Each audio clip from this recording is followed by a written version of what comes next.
Tema kita malam ini adalah cara mendapatkan janji Allah Subhanahu wa Ta'ala.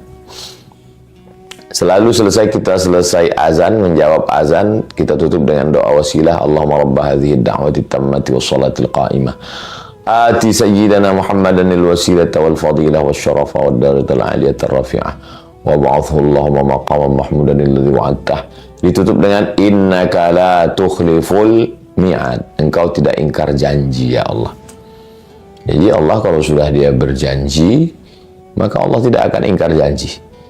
Kalau kita merasa kenapa kita belum mendapatkan, jangan salahkan Allah. Kita yang belum cukup syarat untuk mendapatkan janji Allah Subhanahu wa Ta'ala. Poin yang pertama, janji tentang kehidupan di dunia ini. Kenapa muslim itu miskin, susah, melarat, negara berkembang, negeri ketiga, negeri yang kumuh, berapalah yang maju, itu pun karena minyak. Adapun yang lainnya kalau sudah sebut negara Islam itu susah, perang dan lain sebagainya. Maka kita bisa kita lihat dalam surat An-Nahl ayat 97. A'udzubillahi minasyaitonirrajim.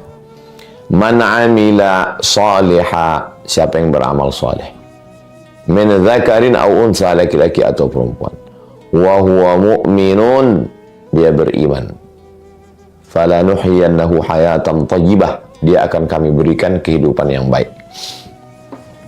Jadi kalau kehidupan kita sekarang kurang baik, berarti ada dua kemungkinan. Kemungkinan yang pertama, ya kita tidak beramal soleh. Kemungkinan yang kedua, kita beramal soleh tapi tidak beriman. Makanya selalu bersanding dia, innal insana lafi khusr, manusia itu rugi, illal ladzina amanu, beriman. Setelah itu wa amilus solihati, amal soleh.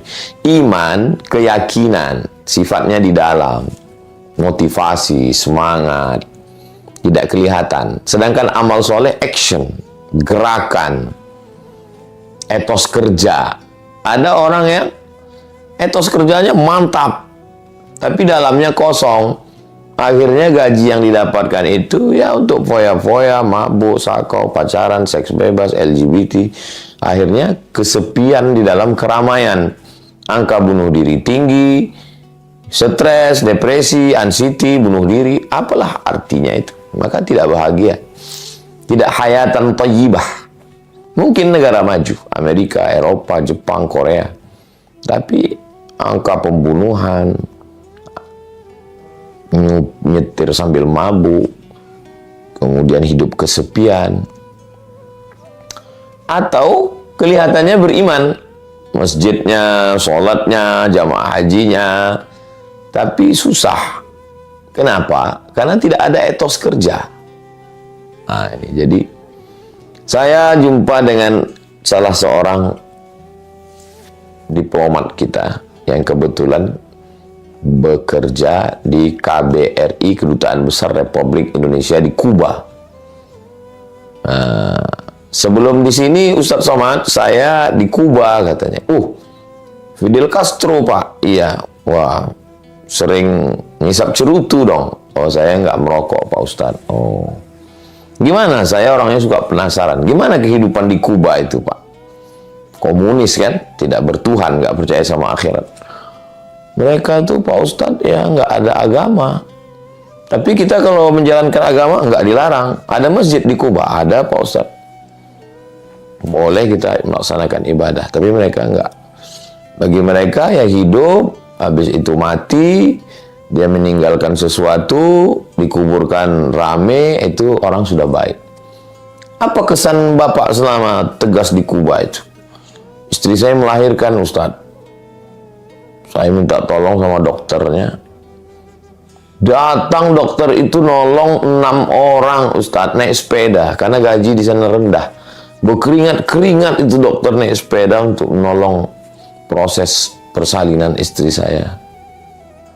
Kemanusiaannya tinggi sekali Ustadz. Kenapa mereka punya kemanusiaan yang tinggi ya? Apa karena Che Guevara? Nah, saya ada baca sedikit tentang sahabat Fidel Castro, Che Guevara, orang kaya, dokter yang lari masuk ke hutan, untuk berjuang melawan borjuisme. Karena mereka ini komunis yang membela hak orang susah, proletarian. Jadi boleh jadi juga Ustadz, tapi yang jelas mereka kemanusiaannya sangat tinggi. Coba kita bandingkan, mungkin oknum ya, tidak semua dokter yang malpraktek, ikut membantu aborsi, ketika tertangkap di lantai rumah ternyata banyak janin-janin, sombong, angkuh, kemana kemanusiaannya. Tapi ketika berangkat haji dan umroh nangis di pintu Ka'bah. Jadi agama itu hanya untuk pembenaran. Saya tidak mengeneralisir kasusnya semua. Terjadi dalam beberapa orang. Ya dia anggap ini dunia untuk cari duit, halal haram, hantang kromo, bantai saja, riba, sudi, sikut sana, sikut sini, hantam sana, hantam sini. Setelah dapat duit, pergi ke Makkah, nangis di pintu Ka'bah, selesai. Oh, nggak bisa begitu. Itu kedunguan yang dijadikan agama. Maka kata Syekh Muhammad Al-Ghazali, saya khawatir ada orang dungu, lalu ketika dia beragama, kedunguannya dijadikannya agama. Makanya standar keberagamaan kita itu adalah ati Allah wa ati Rasul, ikut Allah Al-Quran, wa ati Rasul, ikut Rasulullah SAW. Sunnah Nabi, kalau tidak paham, tidak ngerti, ikut al-ulama. Teknisinya itu ulama. Al-ulama warathatul anbiya. Jadi kalau mau bahagia, syaratnya hidup di dunia ini nggak banyak-banyak. Man amila salihan, amal soleh, min zakarin, laki-laki, au unsa, perempuan, wa huwa mu'minun, beriman kepada Allah. Jadi kalau dia semangat kerja, masuk kantor, disiplin, nggak korupsi, nolong orang, nah itu adalah tidak hanya sekedar kemanusiaan macam orang komunis yang di Kuba, tapi ada kehidupan nanti di akhirat. Jadi tidak sesingkat, sependek ini hidup ini. Hidup, habis itu mati. Tidak. Ini hanya sebagai stasiun. Ini hanya perjalanan pendek. Nah inilah Islam. Nah ini untuk yang zahirnya. Lalu bagaimana dengan janji Allah untuk yang batinnya? Bisa dilihat dalam surat Ar-Ra'du ayat 28. Ala bidzikrillahi tatma'innul qulub. Dengan banyak berzikir mengingat Allah, hati menjadi tenang. Apa yang paling jahat di badan kita ini? Yang paling jahat di badan kita kolesterol. Apalagi gula. Apalagi asam lambung. Apalagi asam urat. Bukan. Yang paling jahat adalah pikiran. Nanti kalau begini, tekanan segala macam, akhirnya naik asam lambung, naik asam urat, naik diabetes, gula, naik kolesterol. Makanya orang gila sehat. Kenapa orang gila itu sehat? Ya karena dia nggak mikir. Makan tidur, lebih sehat dia dari kita. Nah, jadi janji Allah Subhanahu wa taala, ala bi dzikrillah tatmainnul qulub. Dengan berzikir hati akan menjadi tenang. Jadi ketika pikiran kita ini banyak, kita memikirkan sesuatu yang tidak mestinya kita pikirkan. Nanti kalau begini akan begini, gini akan begini, ini akan begini, ini akan, padahal tidak separah itu, tidak sedahsyat itu. Jadi ya kita berusaha, berikhtiar, beramal, beriman, tawakal, berdoa, serahkan pada Allah. Habis itu, ala bidzikrillah, ingat Allah, subhanallah, subhanallah, alhamdulillah, alhamdulillah, subhanallah, alhamdulillah, la ilaha illallah, Allahu akbar, la ilaha illallah, la ilaha illallah, Allahumma sholli ala sayyidina Muhammad. How you can stop your mind? Bagaimana Anda menghentikan pikiran Anda? Menghentikan pikiran nggak bisa. Tangan ini dihentikan, oke, bisa.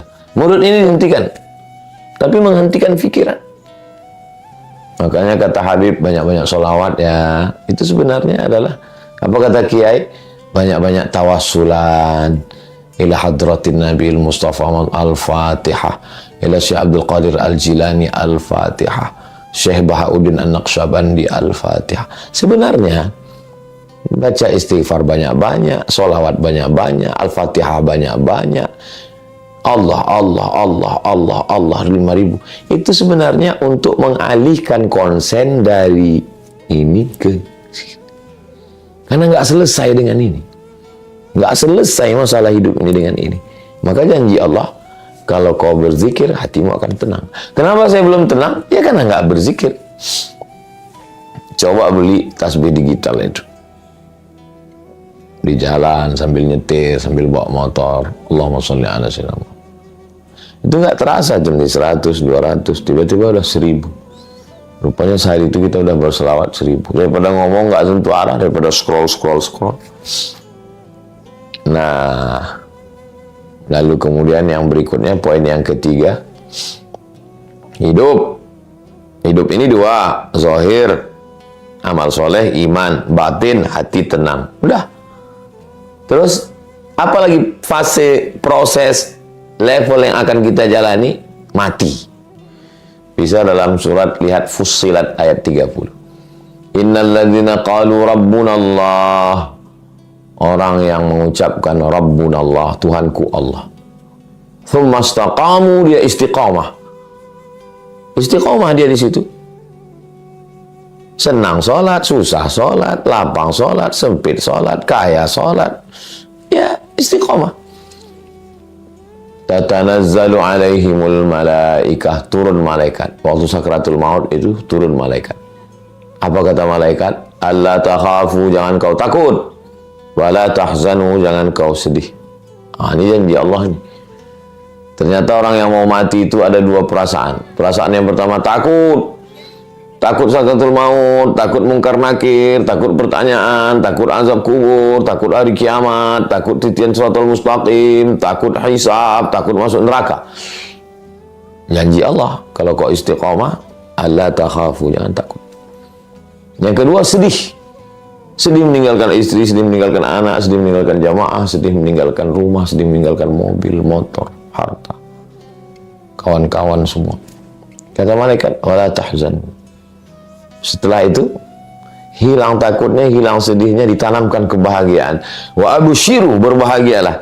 Wa absyiru bil jannati allati kuntum tu'adun. Berbahagialah engkau mendapatkan surga yang dijanjikan Allah Subhanahu wa ta'ala. Ini janji Allah. Sebetulnya hidup kita itu kan gak banyak, cuma 3 aja. Hidup sekarang di dunia, mau senang, mau bahagia, amal soleh, beriman. Kemudian hati tenang, zikir. Matinya husnul khatimah, istiqamah. Islam yang simple, jangan diribet-ribetkan, tapi jangan pula terlalu memudah-mudahkan. Sholat ditawar-tawar, ya tidak begitu. Udah selesai. Terus masuk liang kubur. Alamnya alam kubur, atau disebut juga dengan alam barzakh. Apalah yang bisa kita usahakan? Apa janji Allah untuk kita di sana? Sekarang tahun 1446. Imam Syafi'i meninggal 204. Berarti dia sudah di sana lebih 1.200 tahun. Imam Syafi'i itu meninggal umurnya 54. Lahir 150 di Gaza, Palestina. Meninggalnya di Mesir 204. Hidupnya cuma 54 tahun. Tapi di alam kuburnya sekarang sudah 1.200 tahun lebih. Lalu selama 1.200 tahun, kalau dibanding-banding, hidup cuma 54 tahun. Tapi di alam kubur 1.200 tahun. Apalah yang perlu kita siapkan? Setiap detik di dunia ini, tik, tik, tik, tik, tik, tik. Tidak pernah dunia ini kosong dari orang menyebut Syafi'i. Tik, tik, tik, tik. Syafi'i, Syafi'i, Syafi'i, Syafi'i, Syafi'i, Syafi'i. Ini sekarang nih, berapa orang yang menyebut qala al-Imam Syafi'i di Mesir, di Jawa, orang baca kitab Syafi'i. Maka kalau mau kita punya investasi yang tidak putus adalah ilmu pengetahuan. Ilman 'allamahu wa nasyarahu. Makanya jangan heran di zaman penjajahan, zaman sulit, zaman payah, kok Mbah Hashim punya pondok.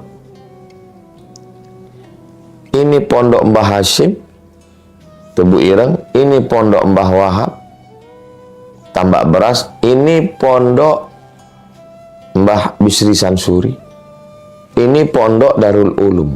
4 pondok besar di kota yang sama, di Jombang. Kan kalau berpikirnya sekarang, kalau orang mikir sekarang aja, sekarang, ya udahlah, udah selesai lah itu udah. Zaman dulu, zaman penjajahan, susah. Karena mereka mikirnya bukan saat itu. Mereka mikir apa yang mengalir untuk saya. Dan ke-4 pondok itu mengalir. Mengalir untuk ulama-ulama itu luar biasa. Cara berpikir mereka itu luar biasa. Syekh Sulaiman Tunuhan dari Turki. Sudah meninggal dunia. Sekarang lebih dari 150 negara. Ilman 'allamahu wa nasyara. Saya nggak kiai Ustaz, saya nggak ulama. Ya, datang ke pondok, tanya, Yai, berapa di sini anak yatim, fakir miskin, duafa yang bisa saya bayarkan uang sekolahnya setahun, 2 tahun, 3 tahun, 5 tahun. Dia akan tamat, dia akan jadi kiai, dia akan jadi ulama, dia akan mengajar. Kita dapat amal jariahnya. Belikan beras, buatkan sumur bor, mengalir. Yang nyampaikan ini siapa? Nabi Muhammad SAW. Sahih hadisnya Ustaz. Sahih. Di mana? Dalam Sunan Ibni Majah. Ilman 'allamahu wa nasyara. Imam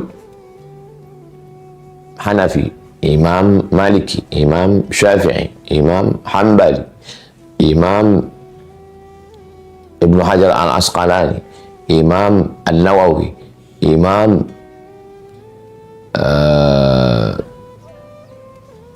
Jalaluddin Abdurrahman As-Suyuti. Berapa kitab-kitab mereka dibaca orang sana. Wa qala As-Suyuti, wa qala As-Suyuti, wa qala An-Nawawi fil Arba'in An-Nawawiyah, wa qala An-Nawawi fi Riyadhis Shalihin, wa qala An-Nawawi fi Al-Adhkar, wa qala An-Nawawi fi Rawdatul Talibin wa Umdatul Muftin, wa qala An-Nawawi, wa qala As-Suyuti. Semua pondok di Indonesia membaca kitab Al-Jalalain, Imam Jalaluddin Al-Mahalli, Imam Jalaluddin As-Suyuti, mengalir pahala. Maka jangan pernah bosan untuk mengajar. Saya subuh Rabu menyempatkan untuk baca Riyadhus Shalihin. Subuh Selasa, subuh Kamis, subuh Jumat. Kalau kebetulan pesawatnya berangkat jam 7, tapi kalau nggak terkejar, nggak bisa ngajar. Saya sempatkan untuk baca Riyadhus Shalihin, baca Jalalain, supaya nanti anak-anak santri ngajar ya sedikit banyak ngalir pahalanya. Ngajar Al-Fatihah. Maka setiap ceramah, mari kita tahsin perbaiki Al-Fatihah. A'udzubillahi minasyaitonir rajim. Kenapa Ustadz mengajarkan Al-Fatihah? Saya mau jadi guru ngaji. Supaya ketika orang membaca Al-Fatihah, ya mengalir pahalanya. Lalu kemudian apa lagi kira-kira yang bisa kita dapat janji Allah supaya bahagia kita di alam kubur? Waladan salihan, anak yang soleh. Masukkan ke pondok, masukkan ke boarding school, masukkan ke IT. Nanti dia jadi polisi, jadi tentara, dia amar ma'ruf nahi mungkar, dia akan doa Rabbi fili wali walidayya warhamhuma kama rabbayani shaghira. Apalagi mushafan warathahu, mewakafkan mushaf. Memang trennya di kampung saya orang wakaf surat Yasin, kalau meninggal surat Yasin. Itu sebenarnya karena memang dulu susah untuk wakaf Quran. Makanya orang wakaf Yasin, pendek, murah. Maka kalau mampu wakaf tafsir, wakaf Quran, itu bagus sekali. Apalagi diberikan Allah SWT punya uang, masjidan banahu, bangun masjid. Ini pun masjid. Cobalah lihat raja-raja, sultan-sultan bangun masjid. Kenapa? Bung Karno, Masjid Istiqlal. Pak Harto, Masjid Muslim Pancasila. Masjid At-Tin Taman Mini. Ya, namanya manusia tentu ada dosanya, terlepas dari. Tapi kita lihat uzkuru mahasina mautakum. Jenderal Yusuf, markas Islami di Makassar. Jadi mereka ini ingin meninggalkan legasi sesuatu. Apalagi yang bisa menolong kita? Baitan libni sabil. Kalau dulu Ibnu Sabil itu putus belanja musafir, kita bangunkan rumah gratis musafir. Sekarang pun bisa juga. Berapa banyak orang musafir nggak tahu mau nginap di mana. Tapi kalau yang paling efektif untuk sekarang, kita bangunkan satu. Oke, yang punya kos-kosan 100 pintu. 3 pintu untuk anak yatim, fakir, miskin, duafa, berprestasi. Cerdas anak ini, di pondok hafal Quran, tapi bapaknya susah, nggak ada uang. Di kampus dia gratis memang. Makanya banyak yang tinggal di masjid, jadi imam, mulia, berakhlak, mereka mujahid luar biasa. Tapi berapa masjid yang sanggup nampung? Kadang diusir. Saya kasihan dengan adik-adik kita. Jadi yang kaya-kaya kalau dia punya itu bangunan untuk orang bisa belajar, luar biasa. Kemudian nahran ajrahu, mengalirkan sungai. Apa maksud mengalirkan sungai? Menyediakan persediaan air. Kalau tempat kita sekarang buat sumur bor. Siapa yang buat sumur bor di Gunung Kidul dulu? Itu kan yang membuat sumur bor di Gunung Kidul itu kan Romo Mangun, pendeta. Beliau membuat itu karena kemanusiaan. Lalu kemana orang Islam? Kenapa nggak buat sumur bor? Dengan buat berapalah modal sumur bor? Kalau di tempat saya buat sumur bor nggak sampai 5 juta. Anak-anak bisa mandi, bisa wudhu, bisa sholat, bisa minum, filter air dan lain sebagainya, persediaan air. Kemudian shadaqatan akhrajaha fi sihhatihi wa hayatihi talhaquhu ba'da mauti. Sedekah yang kita berikan ketika kita masih hidup, masih sehat, maka itu mengalir sampai hari kiamat insyaallah. Itu beberapa sekelumit dari janji Allah Subhanahu wa taala. Jadi yang saya sampaikan ini secara umum saja, dari mulai proses kehidupan sampai kepada qalbu, sampai kepada mati dan apa setelah mati. Nah, setelah itu maka insya Allah kita akan mendapatkan kebaikannya. Iqra'ul Quran, bacalah Al-Quran. Fa innahu ya'ti yaumal qiyamah. Quran akan datang nanti pada hari kiamat. Syafi'an, memberikan pertolongan. Syafi' itu artinya genap. Witir, ganjil. Saya sendiri ganjil. Sendiri datang saya ke Jakarta, datang ke Pontianak sendiri, ganjil. Tapi kalau saya datang Bang Alvin menemani saya, jadi genap. Bang Alvin ini genap. Genap itu Syafi'. Genap. Kalau udah ada genap berdua, apa kabar Bang Alvin? Sehat? Ayo Ustaz, saya bawa ke Munzalan. Ketemu Ustaz Lukman. Jadi Syafi' selalu diartikan penolong. Iya, kita sendiri datang penolong, genap. Ya dia nolong kita. Siapa yang nolong kita? Yang menolong kita Al-Quran. Iqra'ul Quran, baca Al-Quran. Fa innahu ya'ti yaumal qiyamah. Quran akan datang pada hari kiamat. Syafi'an li ashabih, memberikan syafaat kepada orang-orang yang membaca. Itu kalau kita laksanakan, maka insya Allah Allah tidak akan ingkar janji. Allah akan menunaikan janjinya. Maka insya Allah kita laksanakan ini. Kita hidup 1445 tahun setelah Nabi SAW. Bagaimana supaya dekat dengan dia? Munculkan rasa cinta dalam hati. Almar'u ma'aman ahab. Orang akan bersama dengan siapa yang dia cintai. Cinta kita kepada Nabi, sayang kita ke Nabi. Nah, kita sama nanti dengan Nabi. Doakan Bapak, Ibu, Abang, Kakak, Adik, Encik, Puan, Tuan, kawan, sahabat, jamaah semua, doakan supaya Ustaz Somad bisa dekat dengan Nabi Muhammad SAW. Dengan cara ikut ngaji, baca sirah, baca sejarah. Setelah itu muncul rasa rindu, rasa cinta, rasa sayang. Kalau sudah sayang, berkorban. Kalau sudah sayang, menjaga warisannya. Almar'u ma'aman ahab. orang akan bersama dengan siapa yang dia cintai. Itu janji Allah yang disampaikan oleh Rasulullah Shallallahu Alaihi Wasallam. Lalu kemudian kita dijanjikan, man qala la ilaha illallah Muhammadur Rasulullah dakhalal jannah. Siapa yang mengucapkan la ilaha illallah Muhammadur Rasulullah dakhalal jannah, maka kita istiqamah ini. Istri, la ilaha illallah Muhammadur Rasulullah. Suami, la ilaha illallah Muhammadur Rasulullah. Anak, la ilaha illallah Muhammadur Rasulullah. Mantu, la ilaha illallah. Cucu, la ilaha illallah Muhammadur Rasulullah.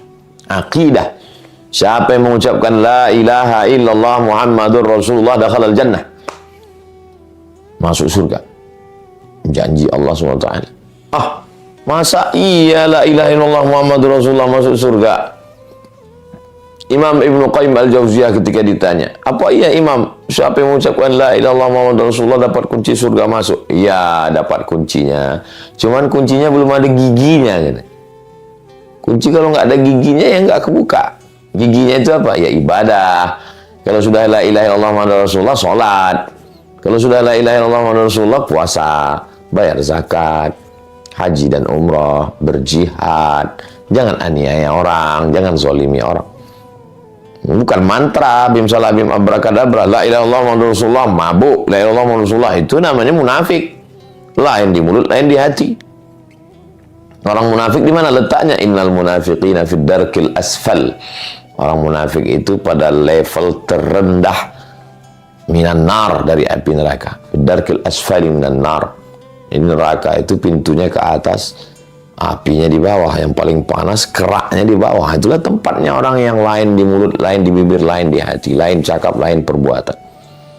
Nah, jadi kita amalkan aja ajaran Islam ini, maka Allah Subhanahu wa taala memberikan janji kepada kita. Wasari'u ila maghfiratin min rabbikum wa jannatin 'arduha as-samawati wal ardu u'iddat lil muttaqin.